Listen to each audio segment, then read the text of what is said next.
Is this thing on? Oh, okay, here we go. Hello, everybody. I'm BDIV, aka the Head Honcho, aka Billy DePew IV, and welcome to BDIV and the Boys, the talk show where we talk basically about everything that's going on in this crazy world, sports mainly. If you're interested in being on the show, again, we have a bunch of people who like to fold and are like sellouts, all that kind of BS. So please, BDIV and the Boys at gmail.com or my Instagram, don't hesitate. Please, I'd love to have you on. Even if you know a little bit about sports, I'd love to have you on. So again, we're supposed to have people on the show. Completely folded. I promised you guys that I'd have a ton of people on. Right now, we only have two.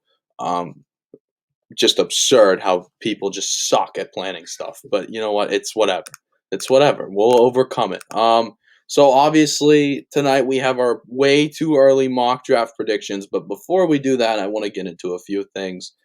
The first thing I want to talk about is also before I start, there's a few things I must mention on what I'm wearing. I'm wearing the this is probably from like 7th or 8th grade. I don't even know how this fits me. Probably from the 90s. My Plum Mustang warm up. Obviously, I got the Polo Ralph Lauren jacket on. My Bubba Gump hat. We got it all here. And also, if the audio is really bad, we had to make some last second adjustments. Let me take a sip of my C4 sponsor. Anyway, so let's get it started with the first thing. The Mustangs. They got the big dub in the playoff game today. The Mustangs won. They won. They won 57-53. Thank you, Max, who we will talk to here very shortly. They beat West Allegheny 57-53. So let's see who the two people who are here today. They're new. They haven't been on the show yet.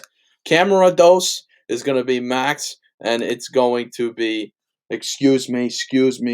Oh no, I don't even need to do that. It's going to be Camera Dose. It's going to be Max and Z Hart. What's up, guys? What's up, Billy? How you doing? I mean, I could be better. You know, people fold, people suck, whatever. So the Mustangs won in a tough win, 57-53. Max, what'd you guys do to get it done? So, I thought today we played really good as a team. We got the ball in the post, which has really been our big thing this year. We got some size over the team we played today.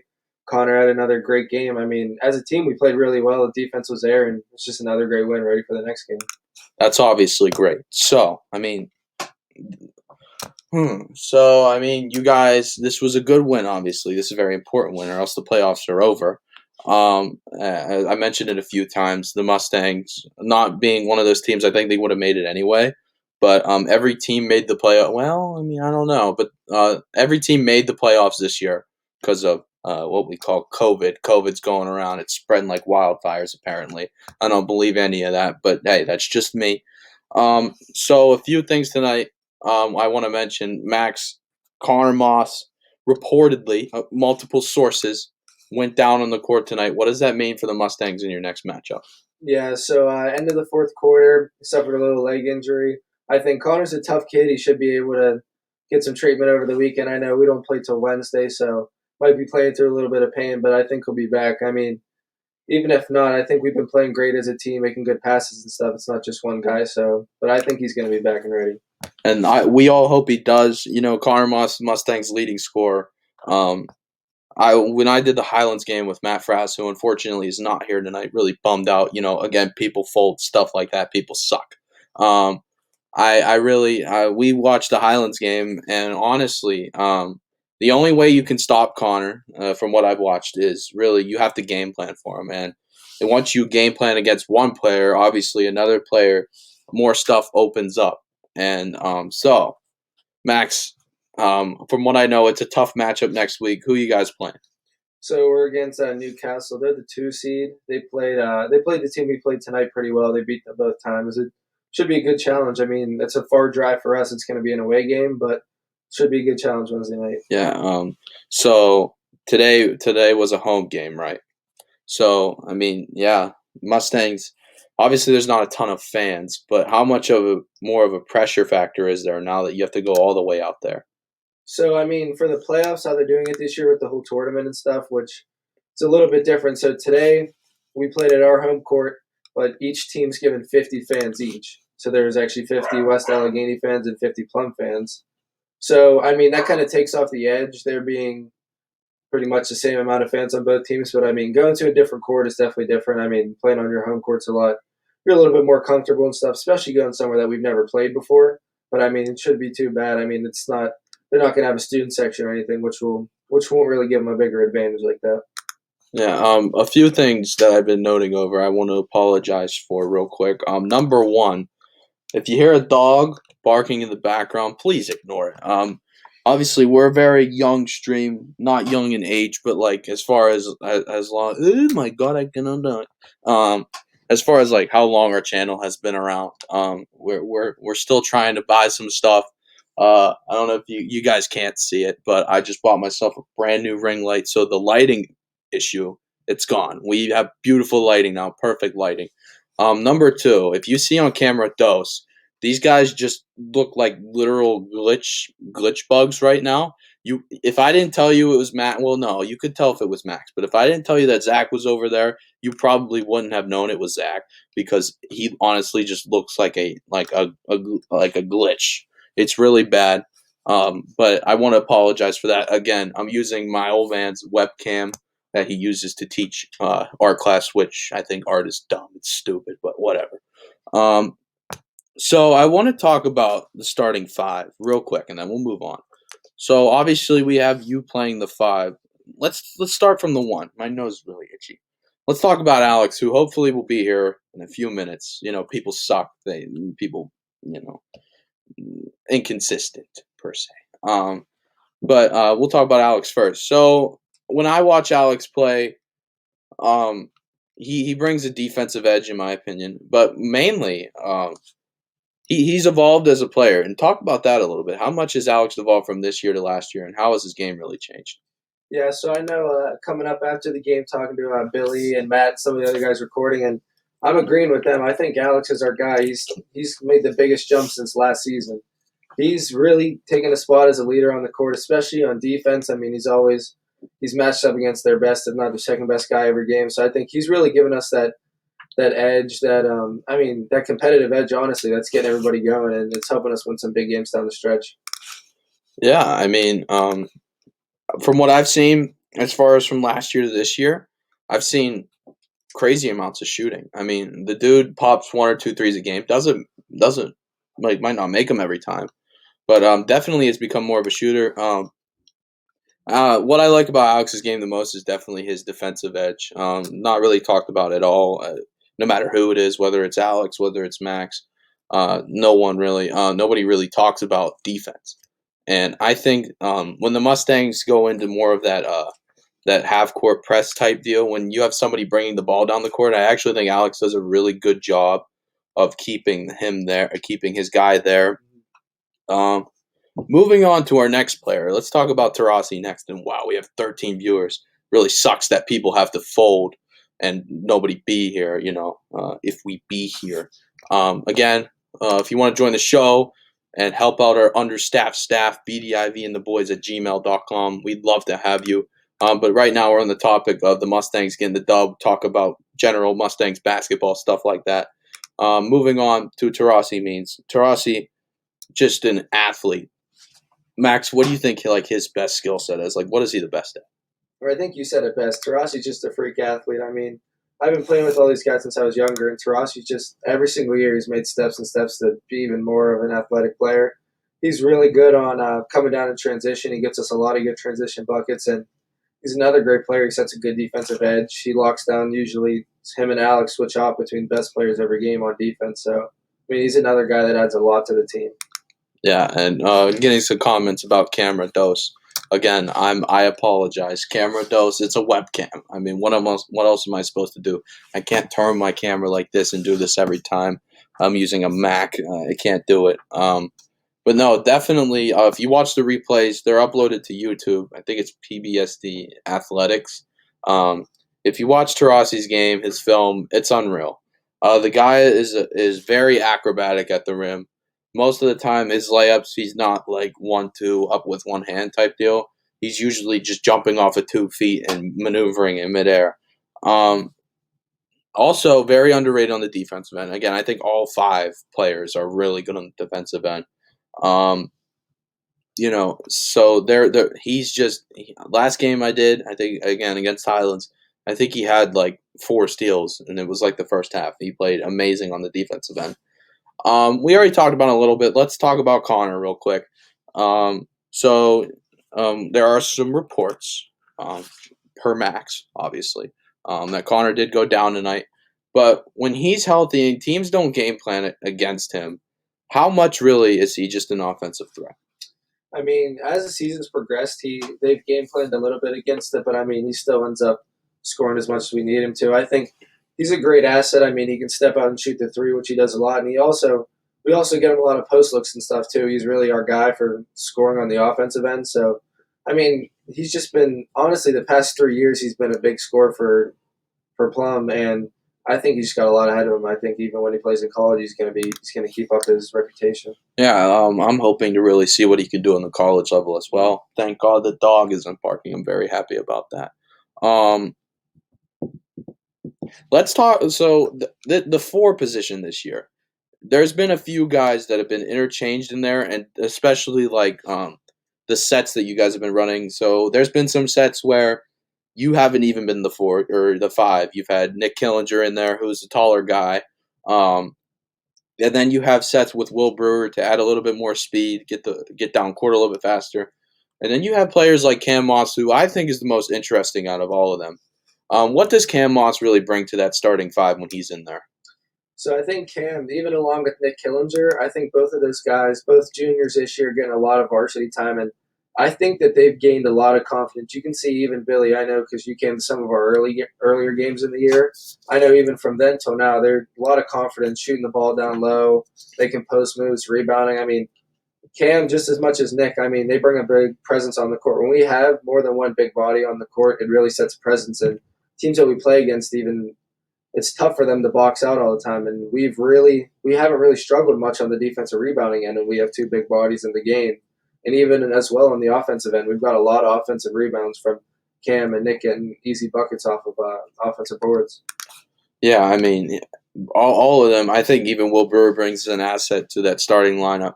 Um, so we're gonna move on from Plum Basketball because this is no offense to you guys, but I did promise a draft thing, and we're starting to lose interest here. But I want to talk about one more thing before we get it going. Hopefully, Alex will be here by then. Um, we're gonna talk more about, or we talked about it a little bit. I gave a little bit of an update last stream, but we're gonna talk about it a little bit more now. Tiger Woods is reportedly doing better. Um, so let's talk about that a little bit. Um, so I wrote a little some things down here. Excuse me, I'm about to burp. Oh my goodness. Um, so the goat of golf, he's apparently doing well after a 15-hour surgery. Like that's just unheard of. Reportedly, Jaws of Life was needed. Some other reports saying it wasn't. Um, This is from the UCLA Medical Center. He suffered from multiple open leg fractures and shattered ankles. Shattered ankles, is that really the word we want to use there? I mean, again, that just makes things so much worse. Um, so I think it's important to note that this isn't a case of DUI. This isn't a DUI case. I personally believe that the media is trying to cover his whole accident up, make it seem like he didn't do anything wrong here. Um, from what I understand, California's roads are just very windy. And when you have windy roads and you have speeding, which is what I think the case was, it can't end well. Um, so some more reports about this. He apparently didn't have his seatbelt on, but luckily his airbags did go off. And many said that was the reason he survived the crash. But now let's talk about his career. The 82 time. What are you guys laughing at? A bug flew up on your right above your keyboard, right in front of your keyboard. No, no, the camera. Oh, the camera fell. Oh, wait. No, hold on. you guys aren't even on right now, but I want to make sure this is fixed before you do. Oh yeah, that's actually a great idea. Thank you, Zach, for a starts pee break.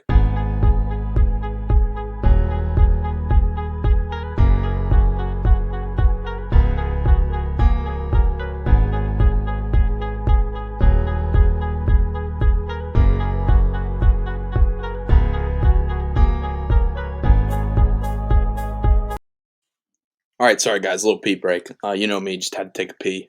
Let me actually put this backwards. Swaggy swag.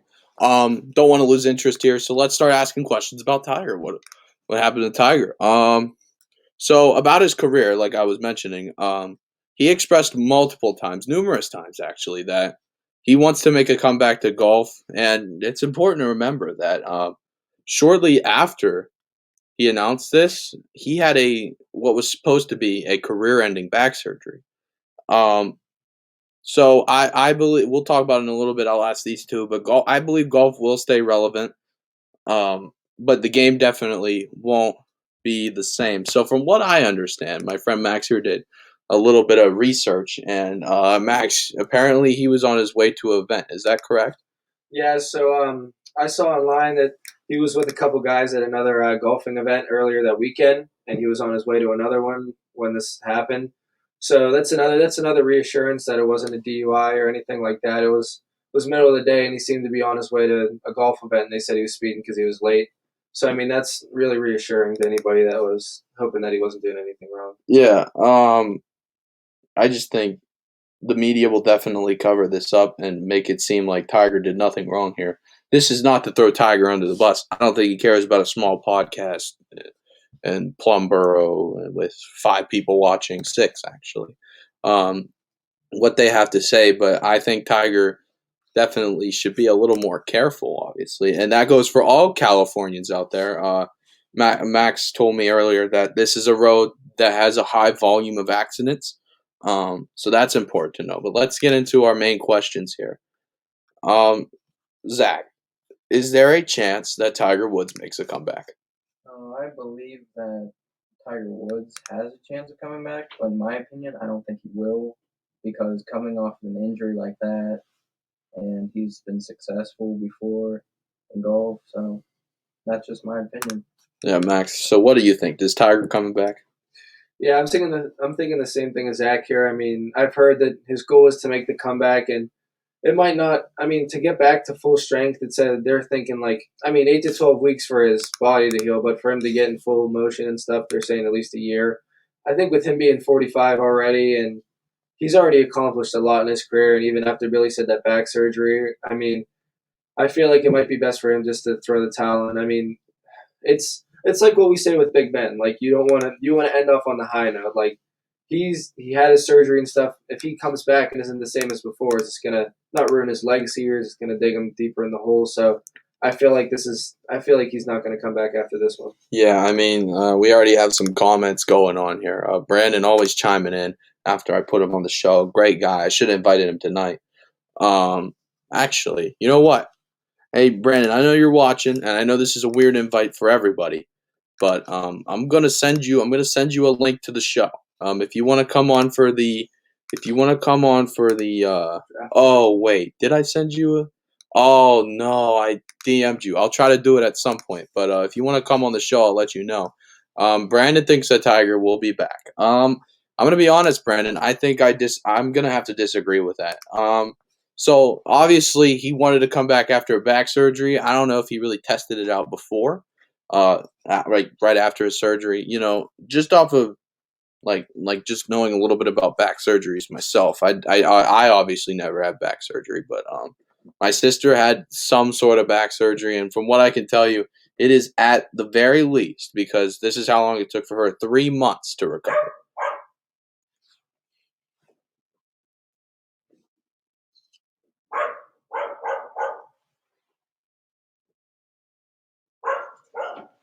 I think Alex is here. Let me continue. So 3 months is on the long term. When you're 45, I think it's a little bit. Oh, shut up! I think it is a little bit longer, but Oh, I think it is on a little bit of the longer side, but definitely.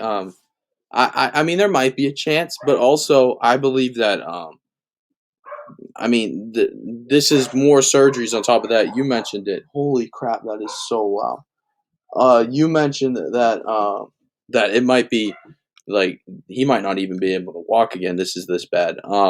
I think that you have to take in all the other accounts. He has his leg surgery. He even has back surgery. This whole thing happened. Kind of if it does come out like he was speeding, stuff like that, it could like hurt his legacy a bit more. Um, yeah, I don't know, man. I don't see Tiger coming back from this. So moving on to more questions about Tiger. So if he made a comeback, would we see the same amount of like skill set? Zach, same skill set? Yes or no? I don't believe so because leg injury, you need to use legs for golf, and I just don't think his power will be there, and I think it's all mindset thing, so it could be all in his head, and he might not do as well because of it. Yeah, Zach knows a thing or two about golf. Form or current shop and save owner Sean Hartley, pretty decent golfer from what I know. The old man can swing up on the green or two. Max, as far as we know, is like can he if he does come back? Uh, my phone's buzzing. Oh, sorry. I have ESPN. I have to check ESPN every once in a while. Maybe something to talk about. Will this be the same Tiger Woods that we've seen? I mean, I'm agreeing with Zach here. Like golf, I may not see him from the outside, but I mean, it's a game of like. I mean, you got to have the form and everything like that. It's not just throwing in a linebacker to tackle people. Like it's everything about your swing has to be perfect and things like that. I mean, I wish Matt was on here. He could talk about this for hours. He knows about that kind of stuff. No. But I feel like it's just going to be too tough to get. I mean, the form back, and for all we know, is he could feel different on his feet. You know what I mean? So it would just be a real tough comeback. I mean, there's a chance, but I mean, at 45 years old, it's going to be a little tough for him. Yeah. I agree. I think that I obviously he would have made a comeback sooner with his back surgery if he did feel better. Well, not better, but like pretty much the same. And I don't see that happening. For those of you who are here watching, welcome. Thank you for coming out to the show. A few things I want to mention. Clearly, we are understaffed tonight because everybody sucks and people suck and people fold. Um, Make sure to email me at bdivatb@gmail.com if you want to be part of the show. Um, we don't have enough baseball people. Well, I mean, Fraz, but that's not enough. We need more hockey people. Obviously, none of us know anything about golf because we can't even talk about Tiger Woods right. Um, so please email me, um, hit me on Instagram, BDIV_ATB. Also, again, I'll show you camera dose. It's pretty buggy. It's pretty laggy. We're just trying to figure stuff out. Audio probably isn't great either. We're just really trying to figure stuff out here. So please, just give us some time, and I bet you we'll be a show that you watch every time. So let's keep asking about Tiger here. I have a few more questions. Zach, we'll start with you again for this one. Obviously he's been out for a little while, but if he is done, will golf as far as like I guess like a publicity standpoint, a public standpoint, will golf ever be the same without its star? I think golf will be the same without Tiger, but he'll be missed because he's probably the best golfer out there. I mean, I know there's other good golfers out there like Arnold Palmer who used to play or do golf. I don't know if you can really play golf, but I mean, I don't really know much about golf, so And again, that's why we need more people on the show. None of us know anything about golf. yeah. We're very uncultured people. We just know a lot about football and basketball. Um, so Brandon again chiming in. He thinks in what you call it. The game will never be the same without Tiger. Max, do you agree with that? Yeah, I'm all with Brandon on this one. I mean, I wasn't really up into golf. I'm not into it as much, but I mean, I wasn't really up into it before Tiger, but I know from my uncle's a big golfer, and I know that when he was in his prime, he really changed the game. I mean, it brought a lot of people back out watching golf, and even more people playing golf and stuff. So I mean, I'm all with Brandon on this one. I feel like with him gone, I mean, he still increased the viewers and stuff of golf and people interested in the sport. But I mean, I feel like without him at some of these big events and things like that, I don't think it'll ever be the same. Yeah, and I have to agree. I'm gonna be honest. I wouldn't have even known anything about like Rory McIlroy, all these other guys, because Tiger Woods kind of set the way for golf. I would have never paid attention to it. But even like outside of golf, I'd even pay attention to what was going on in the life of Tiger Woods. So definitely, he definitely is a game changer for the sport. Obviously, has left an impact. But will he keep an impact going? I don't know. That's a question to be left up in the air, depending on whether or not he comes back to golf. We hope he does, but um, also, I don't know. I mean, it's just a tough topic. Nate, what's up, bro? Nate McMasters thinks the game will be the same.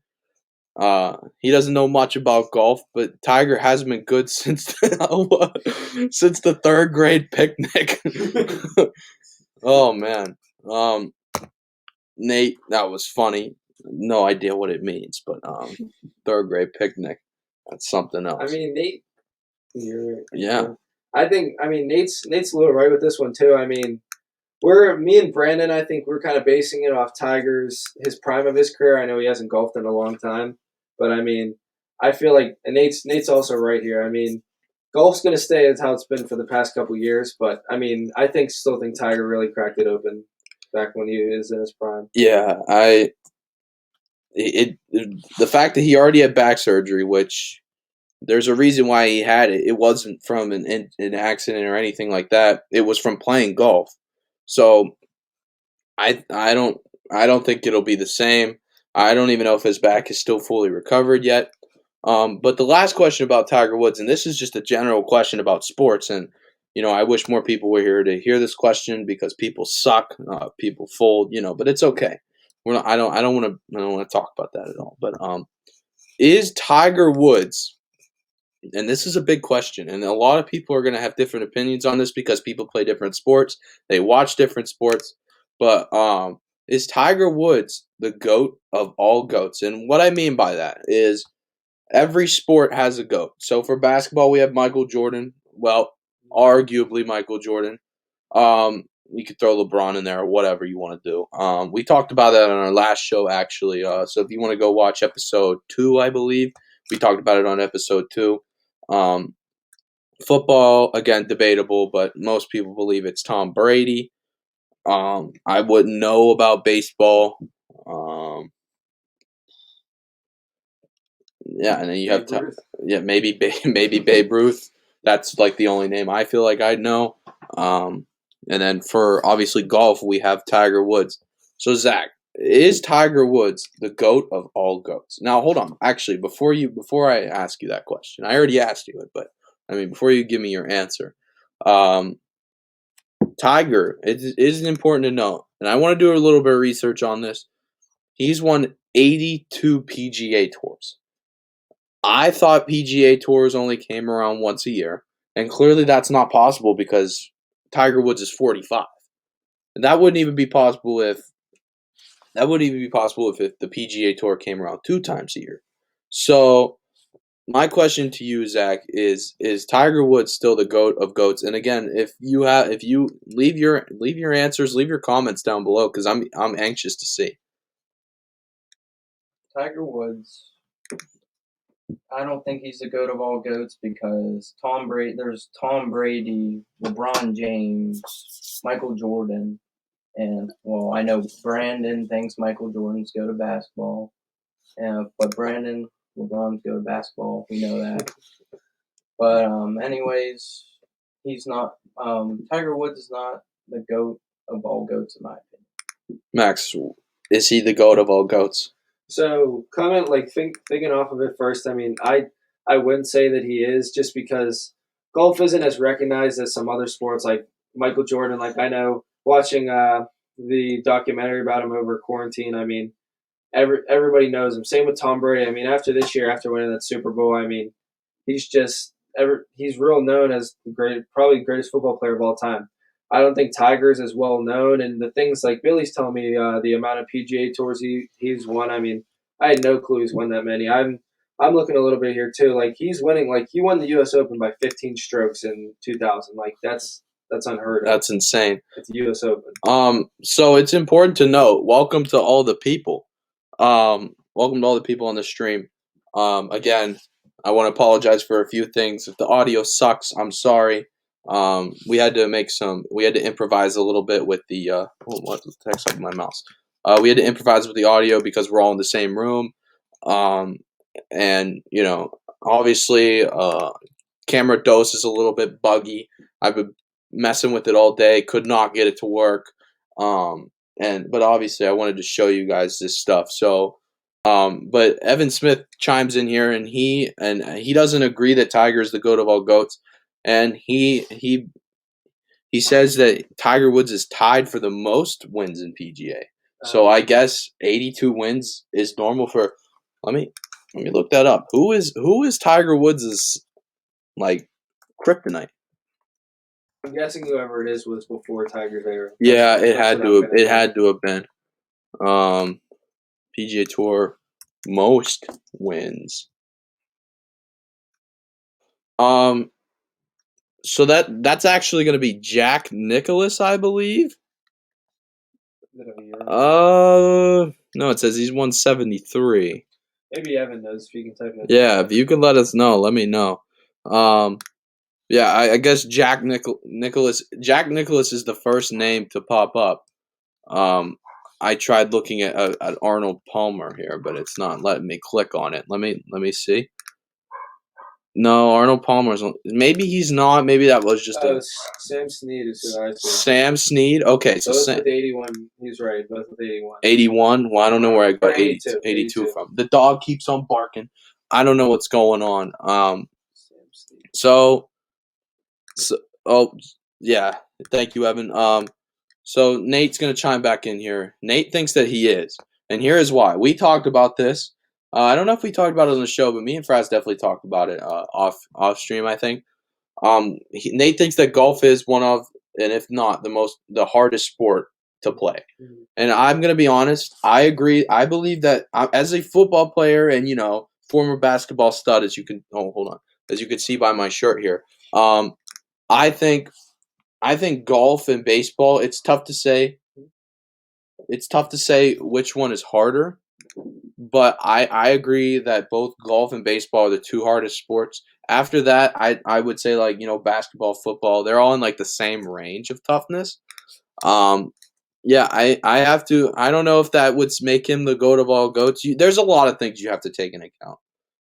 What's up? I was going to say, I think you were just about to go over this, but I think I agree with Nate to some extent, but I think we're kind of comparing two different things almost, because golf is a one-man sport. Like, it's completely different than we're saying Brady's the GOAT because he took this team to the Super Bowl and won after playing with the Patriots. So, I mean, I will say that he's the best, he's the best athlete that wasn't on a team. You know what I mean? Yeah. Best single. I don't know how to say that, but you know what I mean. So non-team sport. Yeah. I'll agree with that. Yeah. So a lot of people, Brandon thinks that Brady and MJ. Like I was about to mention, I think there's a lot of things you have to take into account. Obviously, a single sport player is definitely one thing to take into account, but I think there's a few things. Tiger Woods, obviously wasn't statistically. I mean, as far as the PGA Tour goes, statistically not the best. He was tied with somebody. But again, there's a lot of things you have to take into account. I think era. Like, I don't know excuse me, I don't know how good his competition was. I mean, clearly, if he won 82 PGA Tours in his era, I think that's... And he's winning by, big margins. Yeah, and he's winning by big margins. Clearly, it's not a lot. So that kind of, brings back into, the whole MJ LeBron thing. There's people that think that LeBron is the best because LeBron didn't have... or MJ didn't have much of a challenge like LeBron did, especially in the finals, not really regular season. and also the people that surround LeBron, so like he had better teammates, or not, excuse me, not as good teammates as MJ did. But so then that kind of like ties in like with the whole Tom Brady thing. Tom Brady had, I think, decent teammates.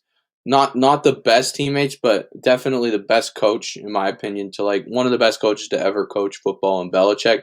Not really like the most not he's not really more of a morale guy, like gets his team up. I think Belichick's one of the smartest coaches, if not the smartest coach to ever play.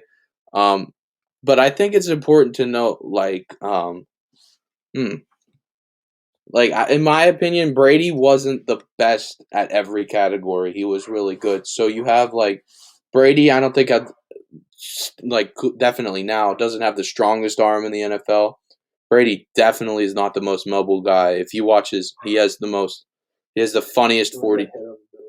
He has the funniest 40-yard dash ever. It's hilarious. Um, Not the. I think Drew Brees best to ever, like as far as like his eyes, like where he goes, reads defenses. I think he's the best to ever do that. So Brady wasn't the best at everything, but he was definitely like top three in everything besides being mobile, because he's an old fart bag and always has been. But yeah. So I think it's time, even though Alex isn't here yet, I think it's time to really get in what the people came here for. Yeah. I think it's finally time to get into the Oh, I didn't make a thing for it. The NFL draft. We got some more comments here. Brandon, I agree. Brandon said that LeBron played with way more greats than MJ did. Technically, MJ has played with more Hall of Famers, but that's because they're old fart bags and they already are eligible. You still have players like Steph Curry. You have players like Kevin Durant. Holy crap! I keep on burping. Maybe it's because I'm drinking this drink, but a lot of players who are definitely going to be in the Hall of Fame that aren't Hall of Famers yet.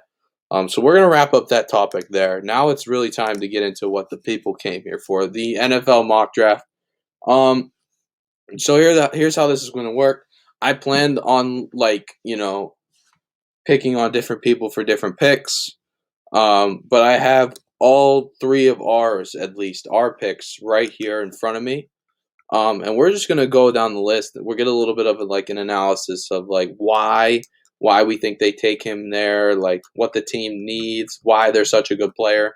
But I don't want to get into too much detail because we have a lot of time, but I think for 32 picks it might take a little bit long. So obviously for most people the draft starts at pick 2, but let's start with pick number 1. Every single person had Trevor Lawrence, and I completely agree. Zach, what do you think Trevor Lawrence's like best skill set is? I think his best asset, in my opinion, is he can throw a really good deep ball, and his decision making is really good, and he can also run too. He's a big dude. I think he's like what 6'6". He is 6'6". Yeah, and he can run. And that's what I was going to mention. I think Trevor Lawrence, there are some big quarterbacks in the NFL right now. You have Josh Allen, pretty much like that's the thing. He is the biggest quarterback in the NFL right now. Trevor Lawrence being 6'6", really, the linemen in front of you average from like the smallest 6'3" to like the tallest being like 6'6", the same size as Trevor, even 6'7". So the fact that he's able to look over the line and really make good reads, that's that ability that shorter quarterbacks don't have. And believe it or not, I think because of his height, I think he'll be a little bit more of a pocket passer. But this is the first pick in a while, the first pick that I actually can go, like, I think Trevor Lawrence is going to do really good. Max, can you agree with that? Yeah, I'm all with you. I mean, I'm with Zach. That 6'6" height advantage. I mean, he's been that big since high school. I know we used to watch his highlights at some of the camps in high school, and he's been confident in the pocket, and he can even step out. I mean, I think he's just going to be a great guy. I think he's going to end up being in a couple of years, one of the best quarterbacks in the league. Yeah, and you have to look at it even going back to high school. This dude has been number one even since like his sophomore year in high school in the country. Number one recruit in his class. Yeah, Justin Fields was not even quarterback, just in the entire class. He's been number one through his high school career. even when he got to Clemson his freshman year, he's a 4-year starter, or is it 3? 3-year. He has started from day one, and many believe that when it was his time to come, he was going to be the number 1 pick in the draft because the dude, like Zach mentioned, he can move. He has an amazing deep ball. He's 6'6", which is a big thing. And man, I was going to mention that our camera was actually doing well now, but it's not. Oh, I forgot to put this up. Did you see Trevor Lawrence's pro day video? No, I did not. He was throwing ball deep. He was just a deep ball man. He's obviously smart because he makes great reads. We've seen it in the games. But to most people, the draft starts at pick number 2. Now, before we give our opinions on this pick, most of us said Zach Wilson going, but I think there's a few things we have to take into account here. If the Jets stick with Sam Darnold, sorry, I'm like a little off here. I think if the Jets stick with Sam Darnold, there's a possibility that number 2 pick, it's not staying with them. I think that there's definitely a possibility that the pick can get traded. But Max, we'll start with you. You were watching his highlights a little bit before. What do you like about Zach Wilson? I mean, he's about 6'3". He's a good quarterback. We were watching some videos of him against that Coastal Carolina. He was making some throws on the run, so I think he's a great player, and I can really see the Jets taking him. I mean, they really didn't have too much success last year. I see them getting rid of him or getting rid of Darnold and bringing in a young quarterback, giving him some confidence in the offense. And I mean, just kind of rebuilding from there. I mean, they'll be able to get some more assets in the next few years. And I mean, if he can gain confidence, he can be another great guy. Zach, is this a good fit for the Jets? Or is Sam Darnold still relevant, though? Is that the question? He's still relevant. I don't know if the Jets are going to get rid of him or not. But Sam Darnold has experience with the Jets, and he can really help coach Zach Wilson. I don't know if he'll be an immediate starter or not, but I think he'll fit in well with them. And I mean, I think that's some things you have to take into account. Are they looking for a starting quarterback right now? Are they looking to get rid of Sam Darnold this year? You guys say Zach Wilson. I'm gonna be honest. You mentioned Coastal Carolina, not a bad school, but BYU's schedule is nowhere near as crazy as Ohio State's is. I'm actually gonna say Justin Fields goes over Zach Wilson. I think Justin Fields brings a lot more to the table. They're both very mobile, which is really like their number 1 thing. But I think that Justin Fields, just based off of, first of all, going back to high school, Max mentioned it already. He was right behind Trevor Lawrence. So this guy has really experienced being under the lights, playing in tough situations. Both of them do. But I just think that Justin Fields is more quarterback. So here's the thing. Here's the bottom line. If the Jets go quarterback round 1, whether it's their second pick or their later pick because a team hasn't taken a quarterback yet, I think you have to, again, these are I wouldn't say way too early, but these are too early draft predictions. And it depends on what the Jets are looking for. If they are looking for a starting quarterback, They can still get Watson too, right? yeah, they could still get Watson. Is that one of the teams he approved? I don't think he approved a trade for them. I think it was Miami. It was Miami. There was 3. It was Miami, San Francisco, and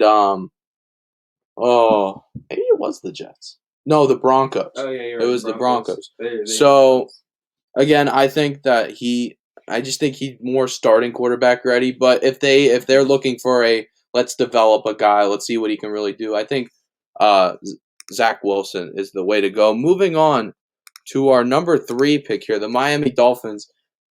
Looking here, I think most of us agree. I think the best receiver in the draft, which is debatable, Jamar Chase goes 3 to the Miami Dolphins. So let's talk not really about him, but let's talk about is he really like the best receiver in the draft? So I haven't really watched much of him. I know that he has a lot of size factor, and I believe he's a decent size guy. 6'1". He's a decent sized guy, and he's pretty fast. He brings everything to the table. But is he better than Devontae Smith? And that's another thing we're going to talk about. Is Devontae Smith even better than Waddle? So Max, we'll start with you. are we pretty sure that Jamar Chase is going to be the first receiver off the board?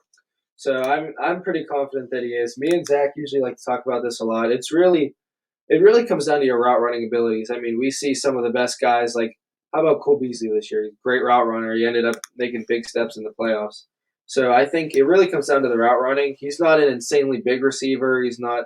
He's pretty quick, He's decent size. decent size, but I really think his route running is what's there, and I think that route running is going to correlate until when he might be able to get right into an NFL game and play just because he has his footwork down and he knows where the spots are in the defense. And I think that the Dolphins definitely need that.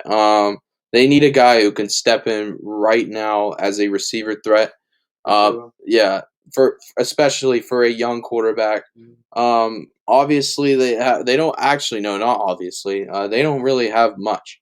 Mike Gesicki is what like who do they still have Devontae Parker? Yeah, so they have Devontae Parker, who's not bad, who I feel like will not be a Dolphin in the next few years. I think he might be. I think he'll want out of Miami. But besides Devontae Parker, what Mike Gesicki? You're not going to use 5'5" Jakeem Grant, who's not 5'5". I was obviously joking, but I think Jamar Chase is the best fit for this Miami team. Let's move on to you pick. gotta remember with Devontae Parker, if he's going to be the number one receiver at LSU, Justin Jefferson was the number one receiver for them, and Jamar was the number two receiver, and he played really well with obviously Joe Burrow. But Yeah, and that's another. When we get to pick 5, the pick will make sense. But let's go to 4 first.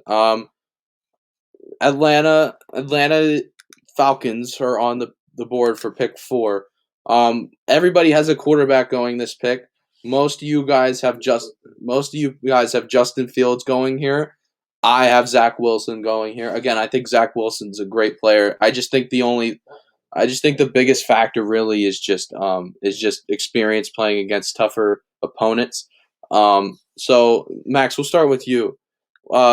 Is Justin Fields going to be a good fit for this Falcons team? I think he'd be a good fit because I think he's honestly a good all-around player.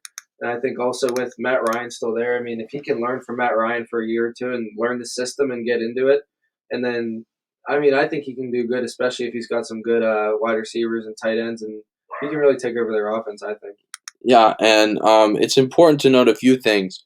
Here's why I feel like, what's his name? Zach Wilson might struggle a little bit. Is that, believe it or not, they said midseason, I believe it was the GM, said that both Matt Ryan and Julio Jones are up for trade, and they are willing to go free agency, stuff like that. And so if nobody's really there, I'm not sure if Zach Wilson's ready just to take this team head on and really just really just take it on. Let me look through. I think, again, everybody has Zach Wilson or Justin Fields going for. Yeah, everybody has that. So let's talk about 5. The pick that everybody agreed that Penei Sewell will be going 5 for the Bengals. Now here's the question: the bungholes. Sorry, they're bungholes. Nobody likes the Bengals. So here's the question though: if the Jets don't take a quarterback with that pick? Is that how it actually looks over there? Oh, no, that's just this screen. If the Jets don't actually take a quarterback pick 2 with that pick or don't trade the pick, is there a chance that Sewell goes 2? Zach, we'll start with you. Yeah, because he's obviously the best lineman prospect in this draft, but I don't know, man. Yeah, because the Jets picked Becton last year with their pick, and he's a tackle, and Sewell plays tackle. So I don't know if they'll have both of them, if they would want to do that. So here's my opinion on that. I actually don't know. What pick did they have last year? It was it had to have been a decently high pick because they didn't do. It was probably like top 7 probably, but here's my opinion. If the Jets are looking for a guy who can definitely step in and play tackle or play inside, a lot of people have what's his name? Vera Tucker, I believe. No, that's not his name. Is that his name? Yeah, Vera Tucker, who in my draft I have them taking with their later pick. So we have to talk about we have to take in account can that pick get traded? And if so, are they looking to maybe get him like in a not like a reach pick, but like a pick that would make sense and they can definitely get their worth. Um, offensive tackle / guard himself, Colton Lohman chimes in here. He thinks that he's a hell of an offensive tackle, and I can agree. I've watched this guy's tape. This is probably the most aggressive lineman in a draft that I've seen. Shut up! Sorry. This is probably one of the most aggressive linemen I've seen in a draft since Quentin Nelson. Yeah. I was just about to say that. This guy is a great pat. Oh my god, that dog. Okay, this guy's obviously a hell of a pass blocker, but his run game is very underappreciated. He's actually not the biggest guy. I believe he's like 6'5". He's not that tall. Can you fact check that, Max? Yeah, 1 second. But I believe he's not the biggest tackle in the draft. Yeah, 6'5", 325. Yeah, he's 6'5". So a lot of these tackles, they're at least 6'6", 6'7". So you have to really just, but he makes up for it though. This is a guy who, they talk about good range base, like able to stay on your feet, good balance. Too. Yes, yeah, he definitely has a lot more speed than all the other linemen in this draft.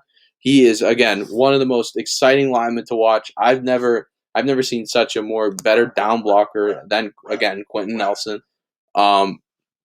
So yeah, I just think that Quentin Nelson, or excuse me, Seme Sewell will be our next guy. And he knows how to get to the second level. Yeah, that's another big thing. Able to chip in and end, and then move on to the linebacker level is just insane. So moving on to our next pick. This is pick 6, I believe. Yes, this is the Eagles pick. There was some scattered answers here. Most of them receivers. That dog won't shut up. This is really annoying. So personally, I have Devontae Smith. I think. Do you three have Devontae Smith? I think I had Waddle switched, but I mean You do have Waddle switched, and I believe Alex also had Waddle switched. So the consensus is pretty even actually. So, Max, why do you think Waddle's better than Devontae Smith? What does Waddle bring to the table? I think Waddle, they obviously know that he's good, but I think this year with him being injured for a lot of the year and not really playing a big role in their offense even when he was back, I think that he's a little bit, people aren't really looking towards him as much, but I really think at 5'10", he's a quick guy. He's also he's bigger too. But I think as a little bit smaller, quick guy, I think he's gonna strive in the league. We see good route runners, shorter guys that make strides early in their careers. I think he's gonna be a good player. Now, Zach, you said Devontae Smith. What does Devontae Smith have that Jalen Waddle doesn't? You can do a lot with Devontae Smith. You can throw him a bubble screen, give him a jet sweep because of his quickness, and you can also go deep with him. Yeah, good hands. I agree. I think he has the best hands out of this whole class. Yeah, the dude has crazy hands. We saw it in the oh my god. And he has long reach. So he does. Really, and how about the picture of him standing on the sideline? Yeah, and that brings up questions. Both players have questions. I think Waddle's the more complete player. Here's the problem though. Again, the injury. Every player has them. Like when we look at DK Metcalf, I think he fell in the draft all the way to the second round, which is unbelievable. Because he didn't play his senior year because of a neck injury, and I think that's very important to know. Yeah, again, the Steelers folded. I also think with what you're saying is it shows a lot of how good of a player he is and how good these teams think he is if he still has this much stock in the draft, even after not really playing most of his senior year. Yeah. Like I said, I think Waddle's the more complete player. Injury, but with Devontae Smith, the dude's a stud. Don't get me wrong. But the biggest issue is his size. Again, Max mentioned that picture. The guy, like Waddle is not tall either, but Waddle's a little more he's more complete. He's more filled out. Devontae Smith is literally a twig. He's 6'1", 175. He's a stick figure. So I think that there's definitely questions about that. And I think that'll cover our 6th and 7th pick here. Yeah. Because we are running out of time. So just to clarify, Max believes that the Lions will go with Devontae Smith and the Eagles will go with Jalen Waddle. But let's move on to our 8th pick, which is the Carolina Panthers. Again, also mixed mixed anthers here. Anthers? What the heck is that? I believe me and Zach had a pretty similar draft.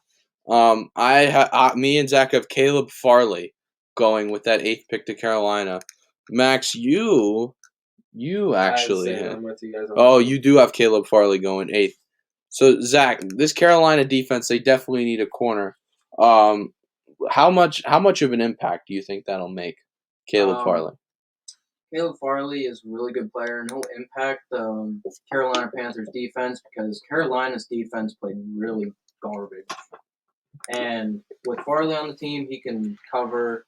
I mean, I don't really know much about him. I know he played for Virginia Tech, but just by the way he looks like a heavy hitter or hard hitter. Yeah, and so actually, also more of our picks as well.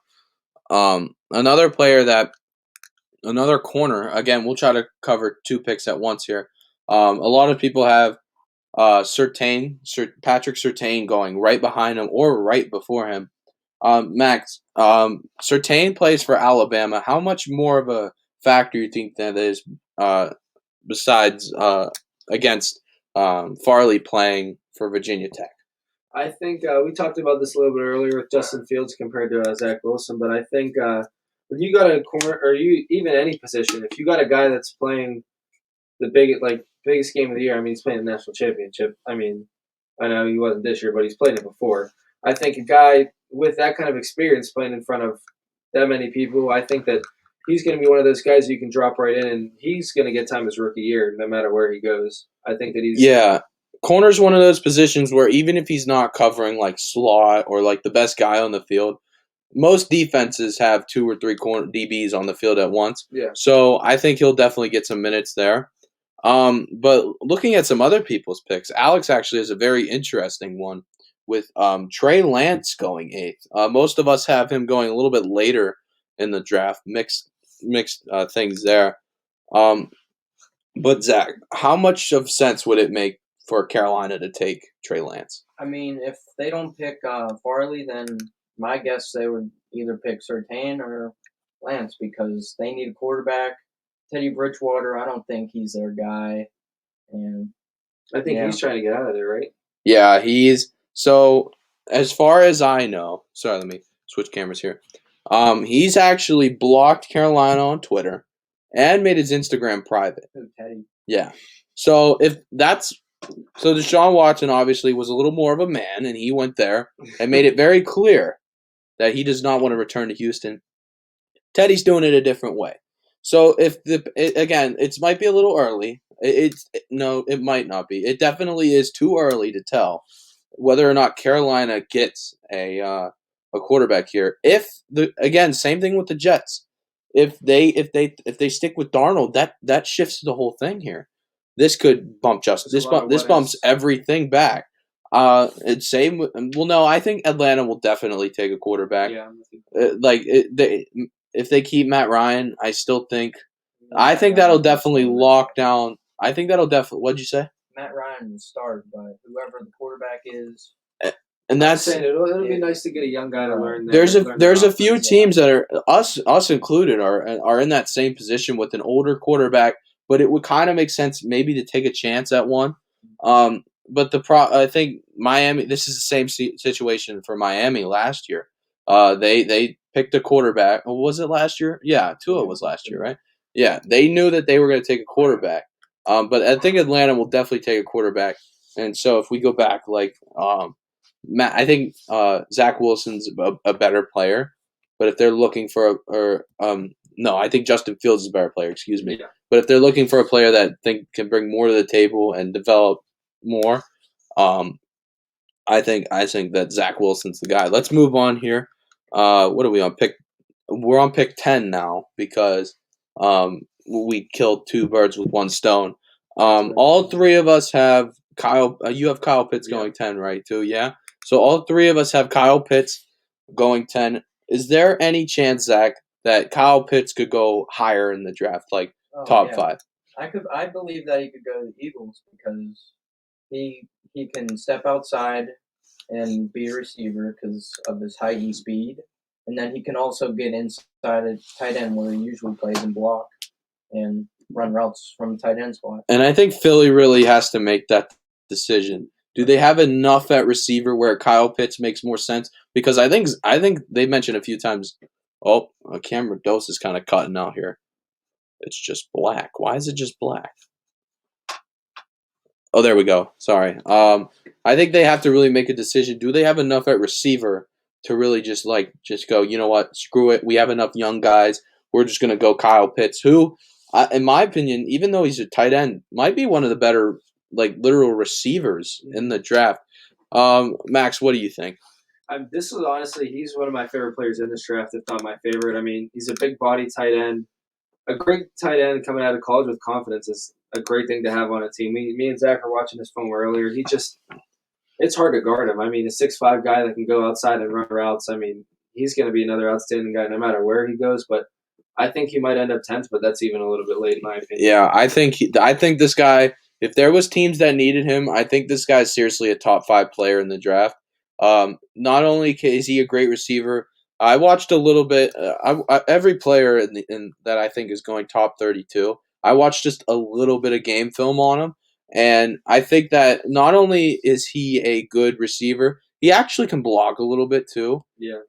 So I think he makes more sense on a team that has a decent tight end and could play a backup for his first year. I agree with you, playing backup or even them putting him out at receiver a little bit, because I know he obviously played for a good team in Florida, but I mean, when he comes in, if he comes into the NFL, he's going to be blocking some pretty good guys.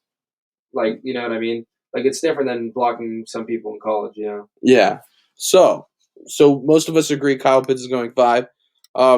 Alex, again, weird. Alex is very strange draft here. So let me just go over from 6 to 10 real quick with Alex's. Alex has Kyle Pitts going 6th, Devontae Smith going 7th, Trey Lance going 8th, Surtain going over Farley 9-10. Those are his 9-10. But we're going to move on. I see where Alex is coming from, because Eagles still have Ertz, but I don't know if they're going to get rid of Ertz. Yeah, they're going to release him, but they also have Dallas Goedert. Yeah, Goedert. Yeah, no, he did good too. Pitts could play backup with Goddard. So I agree. I agree. I'd love to go a little bit more depth into that, but we are going to move on to the Giants' 11th pick. Again, we all had very similar drafts. I think all of us go the edge rusher whose name I could not pronounce. Kwity Paye. Thank you. Kwity Paye for the Giants' 11th pick. This is one of the guys I didn't watch much on either. He did go to Michigan. Kwity Paye. Zach, is this the most safe pick for the Giants? Is this a guy that's definitely needed? Because Giants defense isn't that great, and they just need somebody that can rush the quarterback and make some sacks. Be a good run stopper too. Yeah, and that's what I think. That's definitely what they're looking for. They have some decent inside guys, and also Bradbury at corner too is really good. So I think that pass rush is their biggest hole, no matter if they get an end or an edge rusher. So I think Kwity Paye makes the most sense. I agree. Let's move on to 12. 12 for me at least. I think this is where Trey Lance goes. I'm with you on this. Yeah, and I think again, all three of us. I believe that Zach, you also have Trey Lance going 12. So Zach, is this a immediate starter, or is this a backup to start his career? I think he's going to be a backup to start, because Jimmy Garoppolo, he's an okay quarterback, had some injury issues past couple years, but it's going to be that situation where if Garoppolo is not performing the way he should with that huge contract he signed a couple years ago, then they're going to put Trey Lance in there. But 49ers are also looking to get Deshaun Watson. So yeah, what they do with that. But it's, once again, like you said, it's too early. It's way too early. It's way too early with that. Yeah, I think Trey Lance is he played for North Dakota State. Again, not so popular level as like Ohio State, Clemson, stuff like that. But from what I've watched, he's actually a very versatile player. He is a little bit bigger than Zach Wilson, and he's 6'4", and he can also move very well too. Again, but another question is like, has he played the same competition? I think that's why he's a little bit lower. But Trey Lance is a great football player. Yeah, I think he's got a lot of potential too. Definitely, and again, I think that's why he is a safe pick as a backup quarterback, not a starter though. Like to be honest, I think that what's his name is the safest pick as far as starting quarterbacks go, Trevor Lawrence, because he's proven technically like 6 years now that he is just ready to play against the best guys in his section, stuff like that. So we're gonna move on to our next pick, which I believe is the Chargers. Yeah. All of us have offensive linemen going here. Yeah, I think all of us have Rashawn Slater. Rashawn Slater going 13. I know these guys haven't watched much about Rashawn Slater from what I believe. I believe he's 6'7". Rashawn Slater's a bigger guy. He's 6'4". This NFL one I'm on, he's 6'4". He's 6'4". Again, so another smaller tackle. He looked a lot much bigger on film. I think he's a bigger guy. He's bigger weight too, but I think that he can move around well. He's really versatile. Yeah, so these smaller tackles, I think they might give up a few sacks every season as a pass protector because they're not so big, and these edge rushers are just The edge rushers are getting better and better specimens at size. They're just huge, and I think that they won't be great pass protectors. I think what's his name is an exception though. I think what's his name? Our earlier guy. Yeah, Sewell is an exception. If you want to check out his highlights from Oregon, the dude's just crazy. He's probably one of the stronger linemen to come out of a draft in a while, and being 6'4" just adds more base to it. But again, a great run blocker in Rashawn Slater. So we're going to move on to our 14th pick now, which is going to be the Vikings. And a lot of us have an edge rusher going here. Is this? Oh no, this is Max's. Jalen Phillips is who I have, right? No, you have.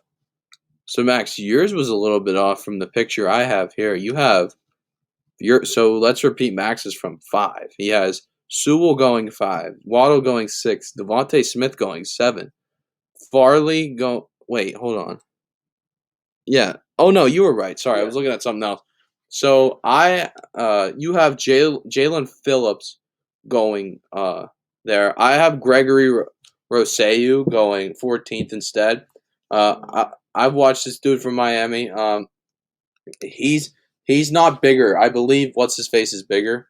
Jalen's 6'5". I mean, he's a bigger guy. He played in Miami. He was a 5-star coming out of high school, so he's been ranked pretty high. I think he's a quick guy. I think he's got a lot of potential too, especially with the Vikings. From what I've watched from both of them, he is quick for his size, but Rousseau is more of that speed rusher. Yeah. I think he's faster off the edge. I go Rousseau.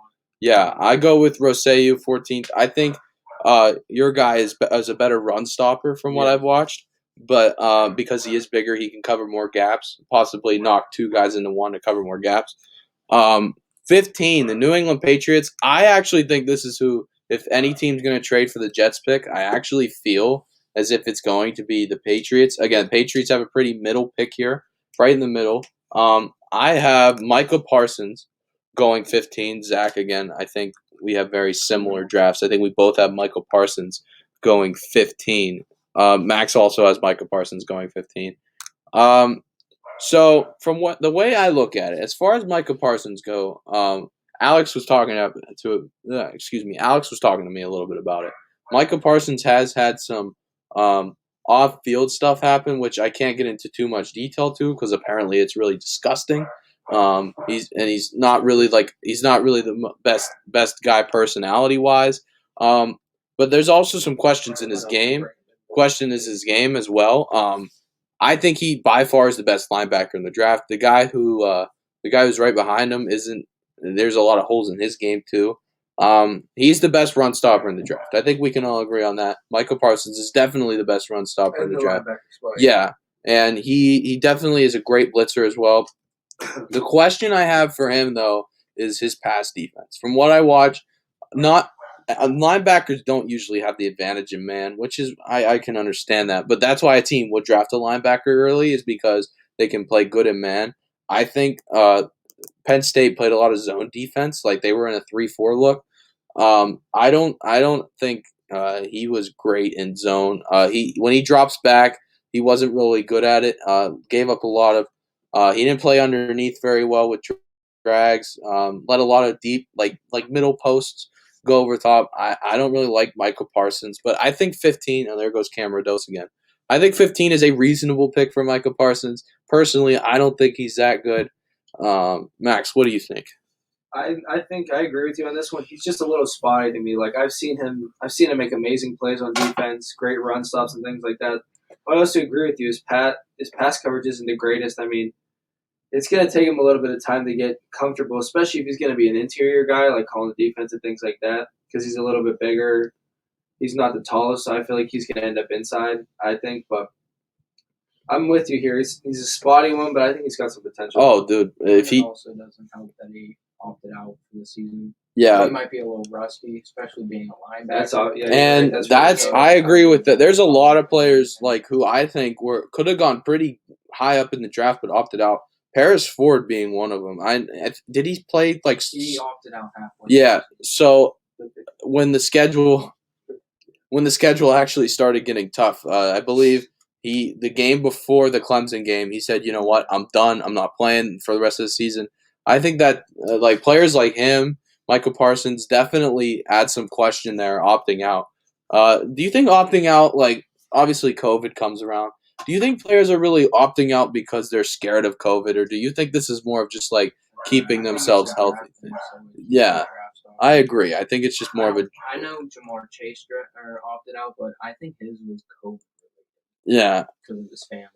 It's tough I because don't really know. You never really know, and Right. coaches could see this. Like, not specifically Belichick, but I mean, there's spotty stuff. Like, I mean, you said Parsons had some off the field stuff. Like, Yeah.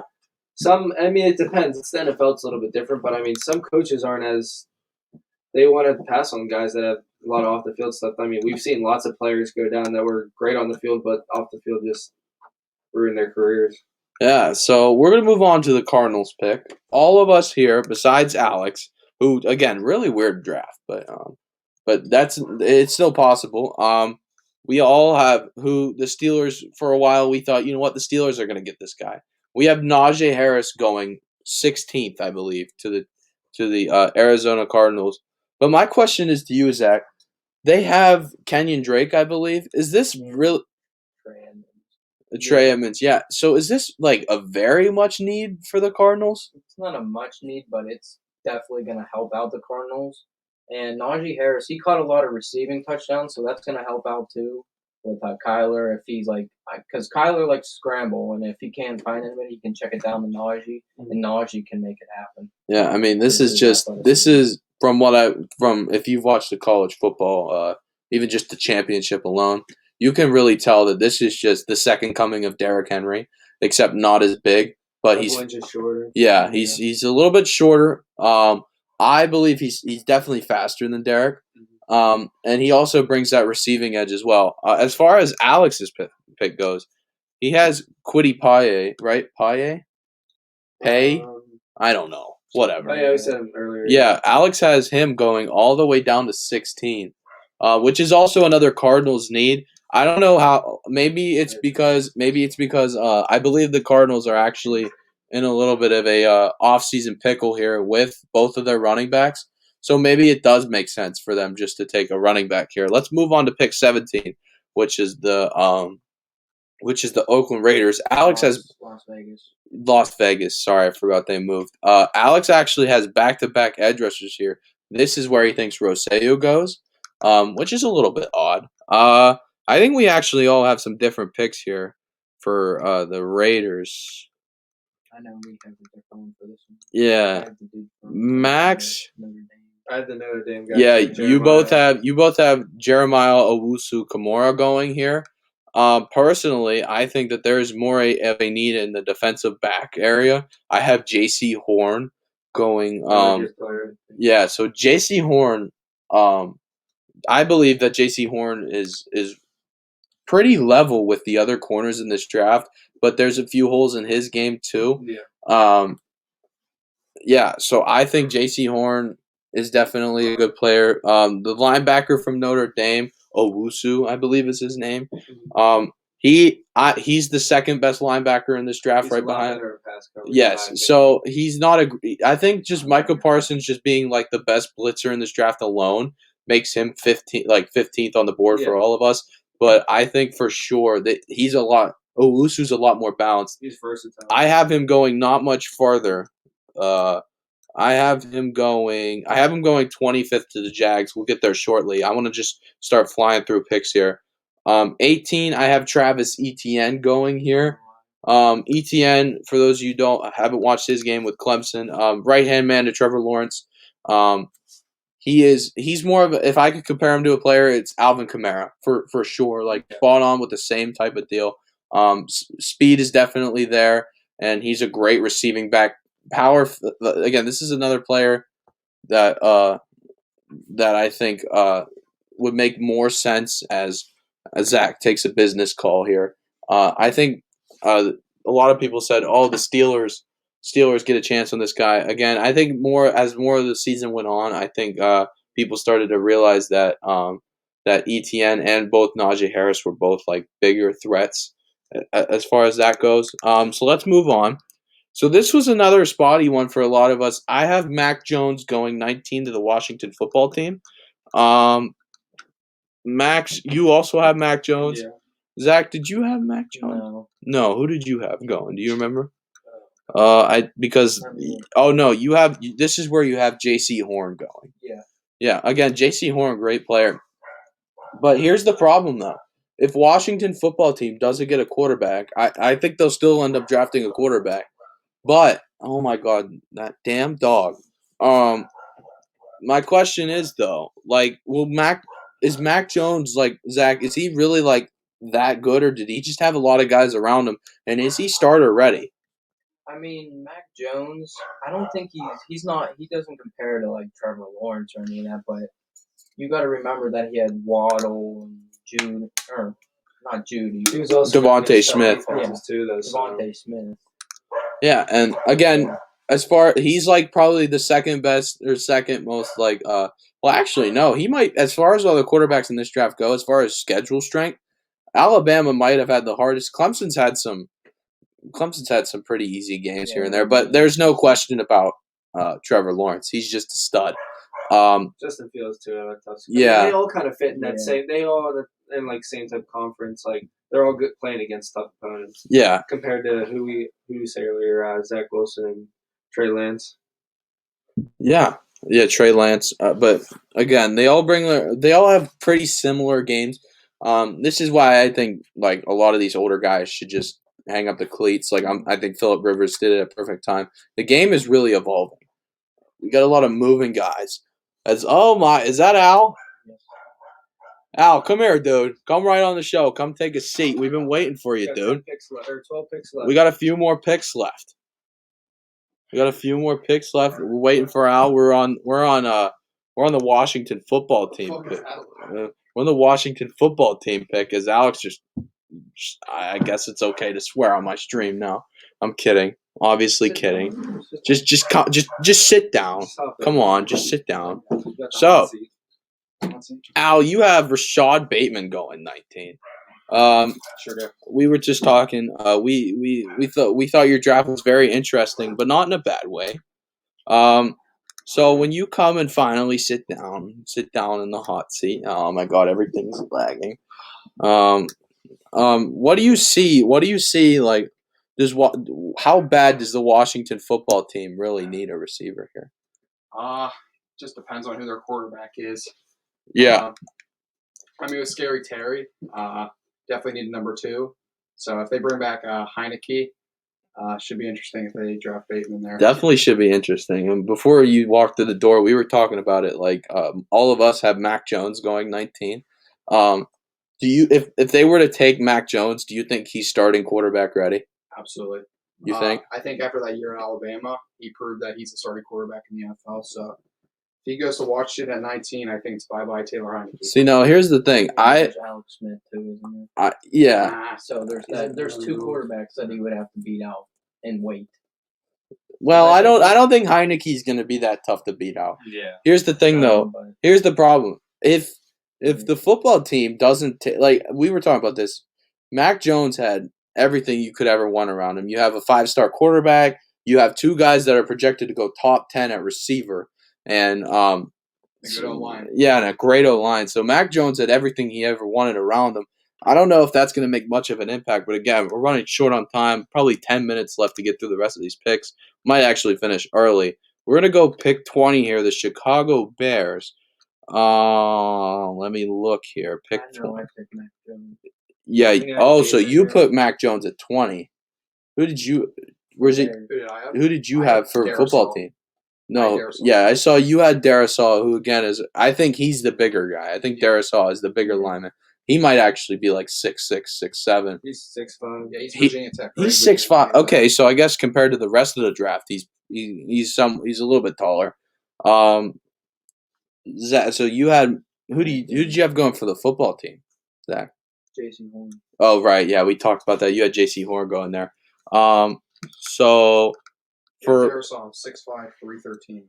so this is actually one we all have different picks for. I have Rashad Bateman actually I going. had Bateman too. Yeah, so Bateman 20. This is a big need for the Chicago Bears. I think if Mitch Trubisky gets it going, that Chicago Bears receiving core, if they take a receiver, might not actually be that bad. You had him on your fantasy team, and I really wanted him. Darnell Mooney, I think, is like probably the most underappreciated route runner in this entire league. The dude's a crazy route runner. Like not so much off the break, but when he makes his first move, as far as like say you're running a post, he makes his first like cut. It's so smooth. And if they go with a receiver here, I think that definitely would up their offense a lot. The thing is, though, they just got to get Mitch Trubisky going. And is there any possibility that if there is a quarterback there, do they take a quarterback? Zach, we'll start with you. Yeah, but I'm kind of regretting Mac Jones at going to the Bears because I forgot about Foles being the backup as well. I did. So, Yeah, I completely forgot about Foles. But I like the Bateman pick that he did because Allen Robinson is a free That's what agent, I was gonna say. and so they need another receiver. Yeah, again, another if. Right, There's a ton of ifs. That's why it's a little too early. GC today too. Russell Wilson happily accepted trade. Accept the trade to the Bears. So that might literally clear up their need for a quarterback here. So again, if he ends up taking a trade to the Bears, which would really make me sad because I love Russell Wilson, don't want to see him go to the Bears. But so 21. Again, I have Darisaw going here for the Colts. I think again, Darisaw not a bigger guy, definitely better. Most of these tackles here, they're more of run blocking tackles. They're smaller, average size for like a good pass blocking tackle. We see Taylor Lewan being a great example. Taylor Lewan's a bigger guy for the Tennessee Titans. I think he's either 6'6" or 6'7". He's a big guy. So those bigger guys, they cover more ground against edge rushers. So these guys, I believe, will seriously boost the team in run game. Alex, who did you have for the Colts I had pick? Kadarius Toney here. Kadarius. T.Y. Hilton, a free agent. Bring in Carson Wentz, get him another weapon. Yeah, and that's another pick that would make sense. Yep. Skill guys flying off the board here. Let's move on to our next pick, which I believe is the Tennessee Titans. Alex, who do you have going there? I have Jalen Phillips. I think he's an edge rusher. Yeah, he is the one who I thought was he's big. He's a bigger guy, and he's again on the topic of run game. Better run stopper. But Max mentioned he's fast. He's fast for his size, but he won't be a very fast one of the faster edge rushers in the league. For here, mouse. Oh, I think you want to call me for this one. yeah. I think you go Cosme here, Zach. I do. Let me look. Oh wait, no, that's the next pick where you picked Tucker. Yeah, you have Cosme here. Yeah. Me and Max, I believe, both have Aziz. Boy, is that who you have? Ojulari. Oh, yeah. I'm gonna say Ojulari. I believe there's a role there. again, Georgia, he had to have played decent because this is a Georgia Bulldogs again have a decent schedule, obviously. Tough division stuff like that. 23 is a weird one. I wish the Steelers. I don't think he'll be there for the Steelers. I wish they would get this guy. Alex mentioned.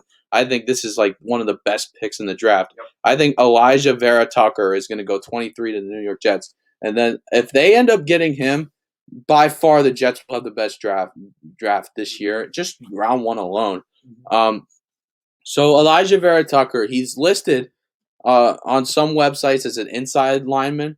Others he's listed as a tackle. That's because I think the websites that have him listed as a tackle, he's expected to play tackle. Yep. But his senior, it was either junior senior year, I don't know. He played guard, but the thing is that he has the size to play tackle. Is he 6'4" or 6'5"? 6'4". So again, it's another smaller guy. But it depends on what the team needs. Zach obviously mentioned they have the Jets now have Becton, and if were to take Sewell, they would. Which again, it wouldn't make sense to take Sewell and then Tucker. It's one or the other. But if again, a lot of ifs.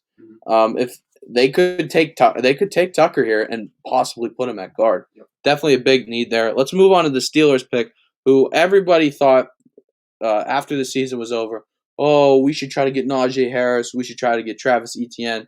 Personally, I don't think that pick will be there. I go Cosme here from Texas. This is a bigger guy. I believe Cosme is a bigger guy. I said this about everybody, though. But I think Cosme's he's the biggest lineman we've talked about. Is he 6'7"? Yep.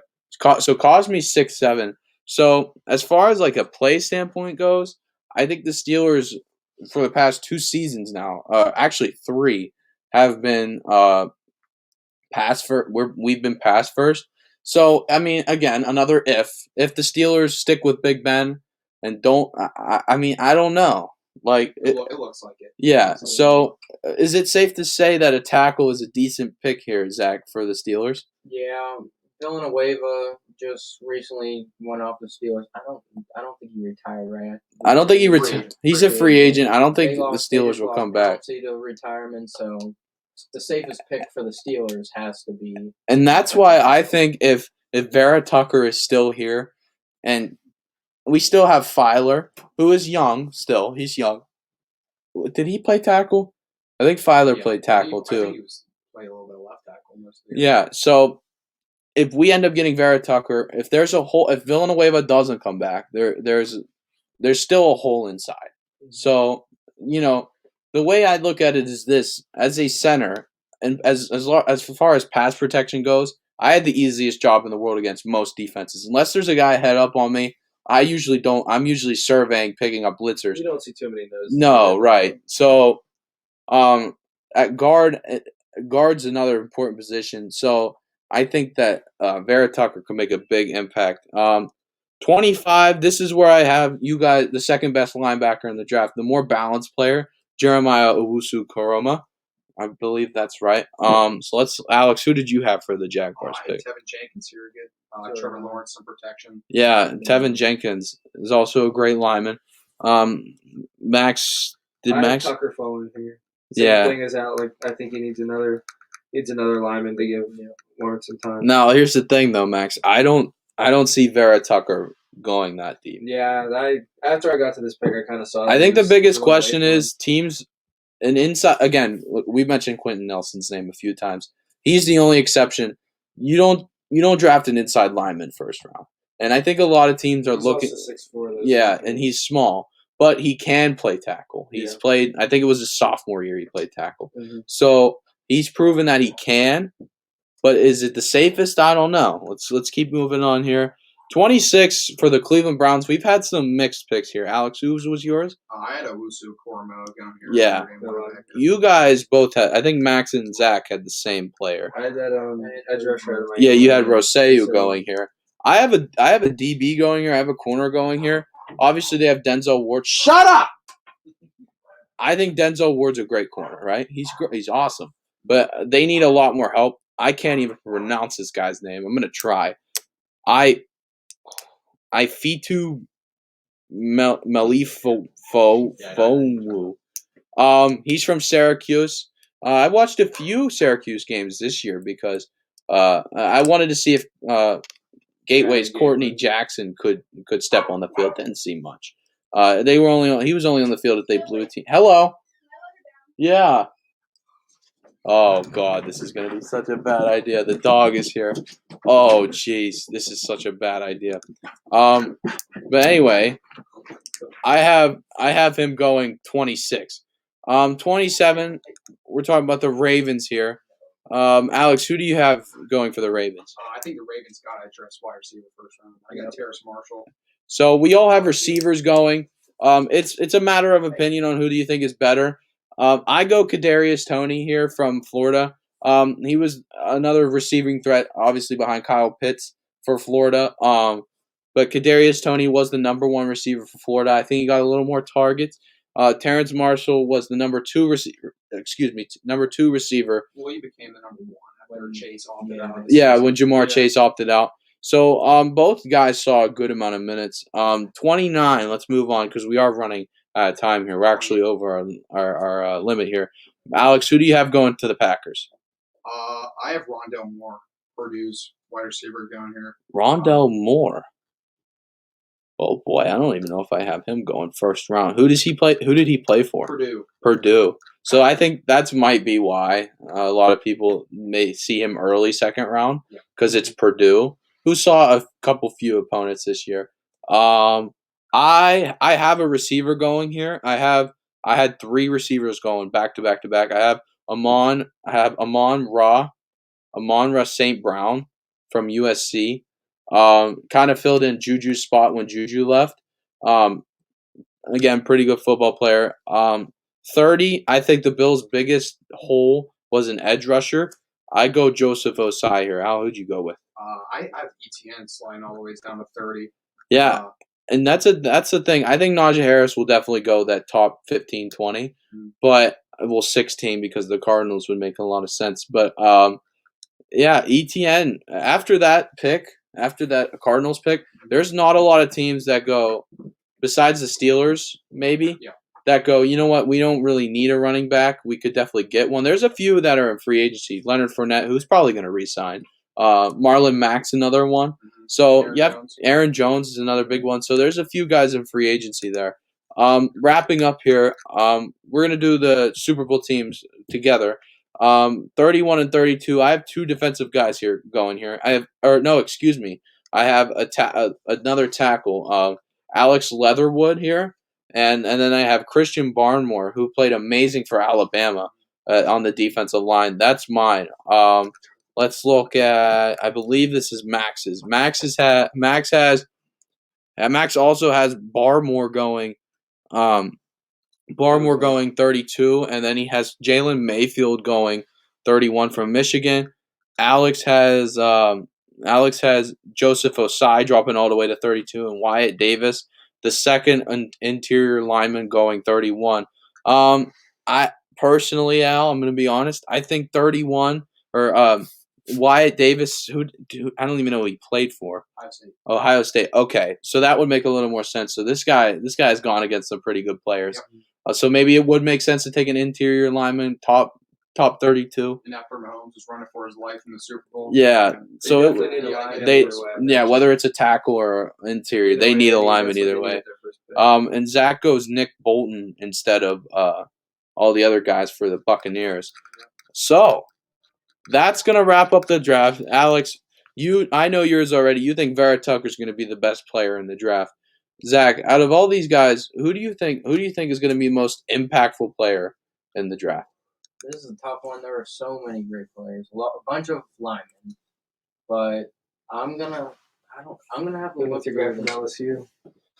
Yeah, I think I want to say him, but so Al's gonna change it up on me. Al thinks Jamar Chase. How much do you think he'll make just a huge impact for that Dolphins? Tua needs that number one guy.